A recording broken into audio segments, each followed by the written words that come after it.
یہ ہر گھر کا مسئلہ ہے، چاہے کوئی دیندار گھرانہ ہے، ریلیجس فیملی ہے یا ریلیجس نہیں ہے، یہ مسئلہ ہر جگہ ہے، پڑھے لکھے ہیں یا ان پڑھ ہیں.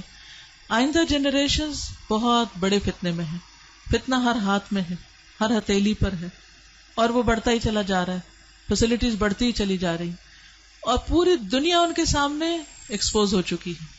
یعنی آپ کس کس چیز سے ان کو بچا سکتے ہیں، کس کس چیز سے چھپا سکتے ہیں، کس کس چیز سے روک سکتے ہیں.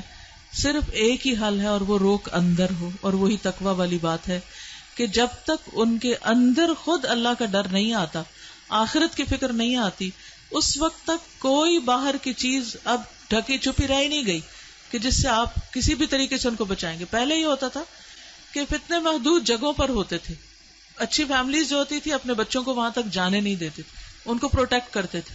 لیکن اب وہ ایک ایک گھر کے اندر آ چکا ہے، اب آپ کہاں سے بچا سکتے؟ آپ سو رہے ہیں، آپ کو نہیں پتا آپ کے بچے اپنی رضائی کے اندر کیا دیکھ رہے ہیں، کیا کر رہے ہیں، کیا سن رہے ہیں، کہ کانوں کے اندر کچھ لگا ہوا ہے، کچھ دیکھ رہے ہیں. اور پہلے تو کہیں کسی خالی جگہ پہ جا کے چھپنے کی ضرورت تھی، تو اب تو گھر کے اندر بھی ہر جگہ چھپنے کی جگہ ہے، کیونکہ جس اسکرین پر وہ سب کچھ دیکھ رہے ہیں وہ ان کے ہاتھوں کے اندر آ چکی. تو اس کو چھڑانا بہت ہی مشکل کام ہے.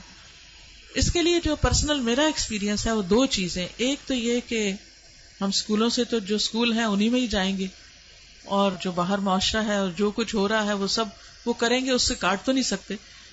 میں نے سب سے زیادہ جو دعائیں مانگی ہیں، رو رو کے مانگی ہیں، سجدوں میں پڑھ پڑھ کے مانگی ہیں، وہ اسی کے لیے مانگی ہے کہ اللہ میرے بچوں کو ایمان دے. یہ صرف پچھلے 5 سال میں جتنی چینجز آئی ہیں وہ اس سے پہلے شاید کئی 100 سال میں نہیں آئی تھی، اور اتنا شدید پریشر تھا. اور پھر دوسرا کیا کیا، یعنی اللہ تعالیٰ سے خود بھی مانگا. دوسرا یہ کہ ہر تھوڑے عرصے کے بعد عمرہ، اللہ کے گھر چلو، کیونکہ اللہ کے گھر کا جو جلال ہے، اور اللہ تعالیٰ اگر انسان کو کہیں سب سے زیادہ محسوس ہو سکتے ہیں تو وہ بہت جگہ ہے. یعنی ہمارے ملک میں، ہمارے گھروں میں، ہمارے ماحول میں وہ فیلنگ نہیں آتی جو وہاں جا کر آتی. تو الحمدللہ ان عمروں نے، اللہ کے گھر کی زیارت نے دل کے اندر تھوڑی سی جگہ بنائی اللہ کو پہچاننے کی. کیونکہ جب تک اللہ کو بچے پہچانتے نہیں، اس کی عظمت کو محسوس نہیں کرتے، وہ اللہ سے ڈر نہیں سکتے، اور اللہ کا حیا اور اللہ کا خوف دل میں نہیں آ سکتا، وہ تقویٰ نہیں آتا دل میں. تو اس سے یہ ہے کہ وہ ایسی جگہ ہے جہاں اللہ ماشاءاللہ سب کو جا کر یقین ضرور آتا کہ کوئی ہے ایک جس نے یہ سب کچھ بنایا. پھر اس کے بعد یہ ہے کہ قرآن کا علم. میں نے جسے کہتے ہیں کہ سب سے زیادہ تکلیف دہ مرحلہ گزارا کہ جب میں نے اپنے بیٹے کو قرآن پڑھایا. بیٹیوں کو پڑھانا مشکل نہیں تھا، کیونکہ کلاسز ہو رہی ہیں، وہ آ کے بیٹھ رہی ہیں، سن رہی ہیں، اچھی دوستیں مل گئی ہیں، اچھا ماحول مل گیا، کوئی مسئلہ نہیں. تھوڑا بہت شروع میں ہوا کہ ان کو اس طرف لانے میں، لیکن جب آ گئے تو پھر ذمہ داری ختم. لیکن بیٹے کے لیے نہ کوئی ماحول تھا اور نہ ہی کوئی ایسی چیز تھی، تو پھر میں نے یہ ٹھان لی کہ کچھ بھی ہو مجھے اس کو پڑھانا ہے. وہ ایج ایسی تھی کہ جس میں کچھ نہ کچھ وہ سننے کے قابل تھا، ورنہ وہ ایج بھی گزر جاتی ہے تو پھر بچے اتنا بھی نہیں سنتے. اور میں نے اپنی ساری مصروفیات کو سیکنڈری کر کے، حالانکہ میں انتہا درجے کی مصروف، گھر کی بھی ذمہ داریاں، باہر کی بھی، لیکن میں نے اس کو اپنی پرائرٹی نمبر 1 سمجھا کہ یہی بات جنہوں نے کی ہے کہ جب وہ مر جائیں گے تو پھر ان کا کیا بنے گا. یعنی ہمارے مرنے کے بعد تو جو ہوگا سو ہوگا، ان کے مرنے کے بعد ان کی قبروں کا کیا حال ہوگا اور ان کی آخرت کا کیا ہوگا. تو اللہ سبحانہ وتعالیٰ نے قرآن مجید میں فرمایا قوا انفسکم واہلیکم نارا، اپنے آپ کو اور اپنے گھر والوں کو آگ سے بچاؤ.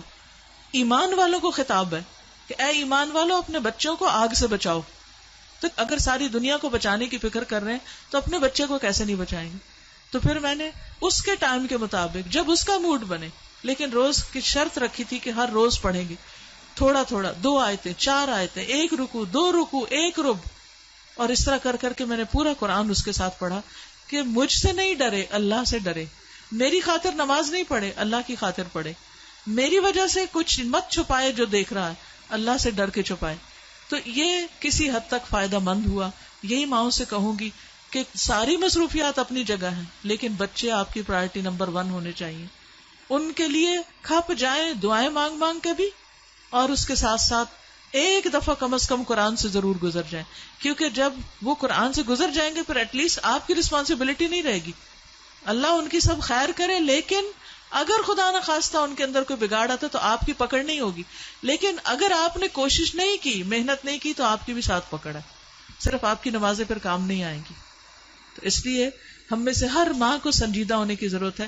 چاہے رونا پڑے، منتیں کرنی پڑے، بھوک کاٹنی پڑے، کچھ کرنا پڑے، لیکن پکڑ کے بیٹھے، خود بیٹھے. یہ مولویوں پہ نہ چھوڑیں کہ کوئی اور آ کے لیکچر دے گا تو وہ سن لیں گے، اس کو بتا دیں گے، ابا کو بتا دیا، چچا کو بتا دیا، اس کو ماموں کو بتا دیا. ٹھیک ہے وہ بھی کچھ ہیلپ کرتے ہیں، لیکن سب سے زیادہ آپ کو خود کرنا ہوگا، اور اس کے لیے آپ کو خود پڑھنا ہوگا، اس کے لیے آپ کو خود سیکھنا ہوگا. خود سیکھنا شروع کریں اور اپنے بچے کے ساتھ بیٹھ کر خود. پھر یہ کہ بعض اوقات بچے ہم سے سننا نہیں چاہتے، آپ ان سے کہیں آپ ہمیں پڑھ کے سنائیں. بس اس بات کا اگر یقین ہے ان کو کہ یہ قرآن اللہ کی کتاب ہے، تو پھر ان کے اندر یہ ڈالنے کی ضرورت ہے کہ اللہ تعالیٰ نے کیا فرمایا ہے. وہ آپ کو بھی پتا ہونا چاہیے اور وہ ان کو بھی پتا ہونا چاہیے. اللہ تعالیٰ ہماری مدد فرمائے.